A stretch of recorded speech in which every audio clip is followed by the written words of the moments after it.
Iran ಮೇಲೆ ಭೀಕರ ದಾಳಿಗೆ ಇಸ್ರೇಲ್ ಸಜ್ಜು. ಸೊರೋಕಾ ಆಸ್ಪತ್ರೆಯ ಮೇಲಿನ ದಾಳಿಗೆ ರಿವೆಂಜ್.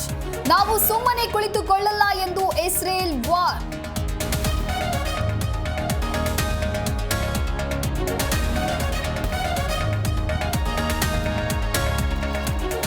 ಇಸ್ರೇಲ್ ಬೆನ್ನಿಗೆ ನಿಂತ ವಿಶ್ವದ ದೊಡ್ಡಣ್ಣ. ವೀಕೆಂಡ್ನಲ್ಲಿ ಇರಾನ್ ಮೇಲೆ ದಾಳಿಗೆ ಸೂಚನೆ. ಬೆಂಬಲ ಘೋಷಣೆ ಬೆನ್ನಲ್ಲೇ ಅಮೆರಿಕಾಗೆ ರಷ್ಯಾ ಎಚ್ಚರಿಕೆ.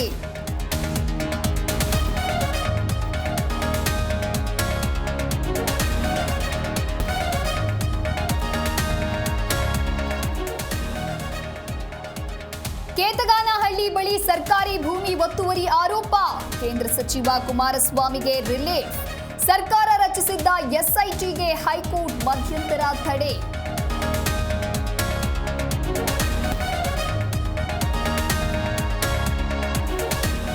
ಬಿಜೆಪಿಯಲ್ಲಿ ಮತ್ತೆ ಚುರುಕಾದ ತಟಸ್ಥ ಬಣ. ಊಟದ ನೆಪದಲ್ಲಿ ನಾಲ್ವರು ಗುಪ್ತ ಮೀಟಿಂಗ್. ಬಿವೈವಿ ಪಟ್ಟಾಭಿಷೇಕ ಬೆನ್ನಲ್ಲೇ ಬೊಮ್ಮಾಯಿ, ಸುನಿಲ್, ಅಶೋಕ್ ಚರ್ಚೆ.